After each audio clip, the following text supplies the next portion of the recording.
L'excès de réflexion tue la vérité intérieure. Penser sans fin, c'est s'éloigner de soi. Quand l'esprit s'agite, l'âme se noie. Raisonner sans fin, c'est oublier de ressentir. Ton pire ennemi, ce n'est pas les autres, c'est ton propre mental. Le mental complique, l'âme simplifie. L'âme ne crie pas, elle se tait quand le mental hurle. Le mental analyse, l'âme réclame la paix. À force de penser, on oublie de vivre. Trop de pensées ferment les portes de l'intuition. Le mental bavarde, l'âme attend le silence. Le vrai poison, ce n'est pas ce que tu manges, c'est ce que tu penses en boucle. Tu veux des réponses? Alors arrête de penser. Écoute, reste jusqu'à la fin, ou continue de tourner en rond dans ta propre prison mentale. Tu ne seras plus jamais le même après avoir compris ça. Le mental, c'est comme un groupe WhatsApp avec 1000 personnes, mais aucune qui t'écoute vraiment. Et le pire, impossible de quitter la conversation. Il existe un mécanisme insidieux qui, bien qu'encensé par la société moderne, agit comme une véritable camisole invisible. L'obsession du raisonnement. Dans un monde qui glorifie l'analyse et la rationalité, trop de personnes s'enferment dans une hyperactivité cérébrale qui finit par devenir une cage dorée. Ce que l'on nomme parfois intelligence n'est trop souvent qu'un bavardage mental ininterrompu, un tourbillon de pensées qui ne laisse aucune place à la paix intérieure. L'homme d'aujourd'hui, dans sa quête permanente de comprendre, dissèque tout. Ses émotions, ses relations, ses décisions, ses silences. Mais dans cette volonté de tout maîtriser, il perd le contact avec la voie la plus précieuse qu'il porte en lui. L'intuition. Ce n'est pas qu'il ne la possède pas, c'est qu'il l'étouffe. Ton cerveau veut toujours tout contrôler, sauf tes pulsions à 2 heures du matin devant le frigo. Il est très fort pour les raisonnements profonds, mais incapable de te dire non à un yaourt. Le mental est un instrument splendide lorsqu'il est bien utilisé, mais utilisé de façon abusive, il devient destructeur. Eckhart Tolle. Imagine un navigateur en mer qui, au lieu d'écouter les courants et les vents, passe ses journées à recalculer sans cesse sa trajectoire. Il finit par tourner en rond, prisonnier de ses propres équations. C'est exactement ce que fait le mental lorsqu'il devient dominateur. Il crée une illusion de contrôle, mais en réalité, il isole. Trop penser, ce n'est pas voir plus loin, c'est s'éloigner de la vision claire qui naît du silence. Tu veux tout comprendre, mais t'es déjà perdu avec les boutons de ta télécommande. Et tu veux décoder l'univers? On commence par le mode silencieux, d'accord? Ce n'est pas avec le mental que l'on accède au vrai savoir, mais avec une attention unifiée et silencieuse. Omram Mikhaël Aïvanov. Ce phénomène que l'on appelle aujourd'hui overthinking agit comme un brouillard psychique. Chaque pensée excessive est une brume de plus entre toi et ton propre centre. Tu te mets à inventer des problèmes imaginaires pour donner une raison d'exister à ton agitation mentale. Ton cerveau devient une fabrique de complications, là où la réalité ne demandait que simplicité. Le silence intérieur, c'est pas quand t'as coupé ton téléphone, c'est quand t'as réussi à couper ton cerveau. Et là, même Bouddha te dit « respect ». Tu penses trop, à tel point que même ton âme a mis ses écouteurs pour avoir la paix. Elle écoute du calme en boucle sur Spotify. L'intellect embrouille, l'intuition simplifie. Osho. Le plus tragique, c'est que dans ce vacarme intérieur, la sagesse ne peut plus faire entendre sa voix. Car l'intuition ne parle pas comme le mental. Elle ne démontre pas, elle ne justifie pas. Elle ne vient pas avec des preuves, mais avec une clarté qui transcende la logique. Elle est cette réponse silencieuse qui arrive sans que tu l'aies cherchée. Elle est une lumière soudaine qui s'allume, non parce que tu l'as construite, mais parce que tu t'es rendu disponible pour la recevoir. Ton mental est comme un hamster dans une roue. Il court, il s'agite, mais il va nulle part. Et toi, tu regardes ça en mode « Waouh, quelle profondeur ! L'intuition est la voix de l'âme, et non celle de la raison. » Sri Aurobindo. Et pourtant, cette réception subtile est souvent sabotée par le besoin compulsif de tout comprendre. Comme si l'univers devait expliquer chaque détail avant que tu ne fasses un pas. Tu veux tout décortiquer, tout contrôler, comme si la vie n'avait de valeur que si elle est disséquée. Mais en réalité, ce besoin de tout maîtriser est une peur déguisée. La peur de faire confiance à ce que tu ne peux pas prouver, mais que ton cœur reconnaît. Ton esprit fait trop de bruit. Et c'est pour ça que tu n'entends plus ton âme. Tu veux écouter ton intuition, mais t'écoutes déjà 4 podcasts, 2 coachs TikTok et ta belle-mère. Et t'étonnes que ta vie spirituelle bug comme une appli en 2007. Ce n'est pas le savoir qui libère, c'est l'abandon au mystère. Jean-Yves Leloup. Le mental cherche à prouver. L'intuition, elle, sait. Le mental veut posséder. L'intuition s'abandonne. Le mental parle fort. L'intuition murmure. Et tant que tu restes collé à cette identité mentale qui exige des explications pour tout, tu restes sourd à la sagesse profonde qui émane de ton être réel. C'est dans le silence que les grandes révélations naissent. Et ce silence n'est pas seulement l'absence de bruit extérieur, c'est une tranquillité intérieure qui crée un espace sacré. Là où l'intuition peut te toucher sans avoir à frapper. Car elle ne frappe jamais. Elle attend que tu ouvres. Tu médites, mais tu penses à ton ex, à ton panier Amazon et à ta facture d'électricité. Tu namasté, mais pas trop quand même. La connaissance véritable est une illumination. Elle n'a rien à voir avec les mots.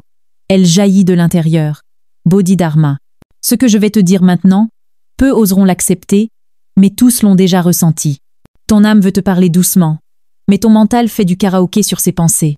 Thune résultat. Elle part faire un stage de silence en toi, sans toi. Et si tu prenais une pause, si, juste un instant, tu arrêtais de courir après des solutions intellectuelles et que tu laissais l'espace pour que la réponse vienne d'elle-même, pas comme une conclusion logique, mais comme une évidence ressentie, pas comme un produit du cerveau, mais comme une offrande de l'âme. Un jour, un maître zen invite son disciple à une cérémonie du thé. Le disciple, fébrile et curieux, pose 1000 questions sur la sagesse, le karma, l'illumination. Le maître lui sert le thé et continue de verser, même lorsque la tasse déborde. Le disciple s'étonne. « Maître, la tasse est pleine. Elle ne peut plus rien contenir. » Et le maître de répondre calmement. « De même, ton esprit est si rempli que je ne peux y verser aucune vérité. » La vérité se cache souvent dans ce qu'on fuit le plus. Le silence. Il existe, au cœur de chaque être humain, 2 dynamiques intérieures opposées. L'une chuchote dans le silence, l'autre hurle dans le chaos. L'une connaît, l'autre pense. L'une observe, l'autre commente. L'une est l'âme, l'autre est le mental. Le tumulte du mental, avec ses flots incessants de pensée, ressemble à une mer agitée frappant des rochers imaginaires. Il bondit d'une idée à l'autre, s'agite face à la moindre incertitude, et tisse des toiles d'explication là où un simple regard intérieur suffirait. Pendant ce temps, l'âme reste immobile, patiente, intacte, telle une flamme qui ne vacille pas, même dans la tempête. Ton mental est tellement bruyant qu'on pourrait croire qu'il organise un festival sans billetterie. Et toi t'es le vigile, sans formation. Le soi ne parle pas. Il rayonne. Ramana Maharshi. Ton essence véritable ne force jamais le passage. Elle ne discute pas avec le bruit. Elle attend. Elle n'argumente pas avec l'ego. Elle écoute. Elle ne conquiert pas. Elle accueille. Et pourtant, tant que tu restes identifié à cette agitation mentale, tu vis comme quelqu'un déconnecté du réseau divin. Tu entres en mode hors ligne, avec ton propre centre. Chaque fois que tu t'accroches à tes pensées, que tu les défends comme s'il s'agissait de toi, tu t'éloignes du souffle silencieux de la vérité. Trop penser, ce n'est pas explorer, c'est souvent fuir. On se cache derrière les raisonnements pour ne pas ressentir, derrière les mots pour ne pas vibrer, derrière les explications pour ne pas s'exposer. T'as lu 22 livres sur la spiritualité et t'as toujours pas compris que le silence c'est gratuit. Pendant ce temps, Lao Tse te regarde en mode « T'as trop lu, frère. Penser est facile, agir est difficile.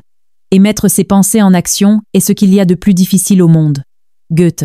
Ce réflexe de compréhension immédiate, ce besoin de mettre des étiquettes sur tout, est une stratégie pour éviter de voir ce qui dérange. Tu veux comprendre pour éviter de t'effondrer. Tu veux décortiquer pour ne pas t'abandonner. Tu veux intellectualiser la vie parce que tu crains la lumière qu'elle révélerait si tu la laissais simplement t'éclairer. Mais la vérité, elle, est nue. Elle ne fait pas de bruit. Elle ne se justifie pas. Elle n'est pas spectaculaire. Elle est intime. Et cette vérité, là tu ne peux l'atteindre qu'en étant disponible.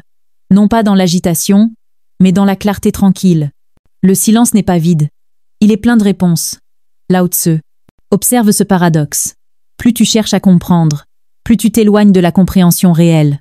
Plus tu veux contrôler, plus tu t'enchaînes à ce que tu redoutes.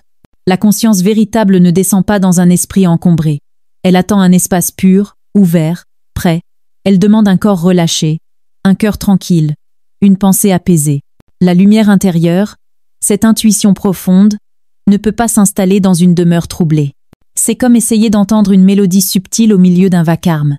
Tu dois d'abord couper le bruit pour l'apercevoir.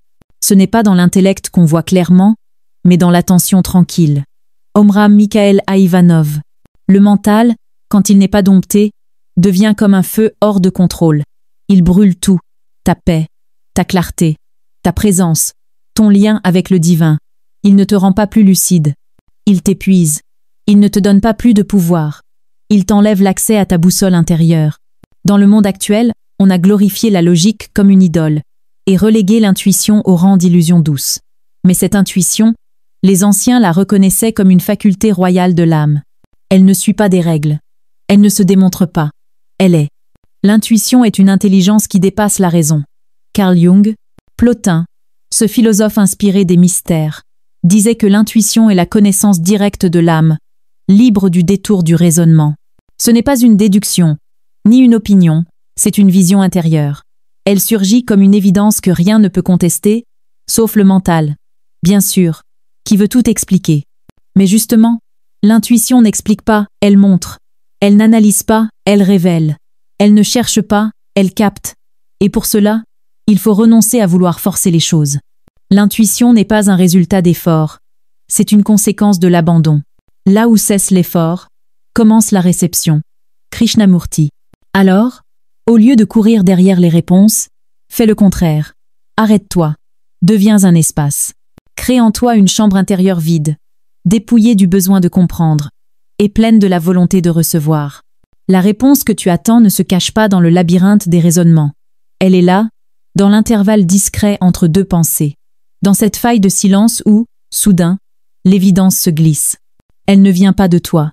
Elle passe à travers toi. Et plus tu t'ouvres à cette vérité silencieuse, plus elle t'éclaire. Laisse ton mental devenir ton serviteur, non ton maître. Cultive le calme plutôt que le contrôle. Cherche moins à comprendre et plus à ressentir. Car ce que l'âme te souffle dans le silence vaut 1000 fois plus que ce que l'esprit te crie dans la confusion. Sois tranquille et sache que je suis. Psaume 46, 10. Tu n'es pas ici par hasard. Dans la spiritualité, il n'y a pas de pitié. Tu comprends les lois de l'univers ou tu les subis. Soit tu vis, soit tu respires. Tu ne peux pas échapper à ce que tu es.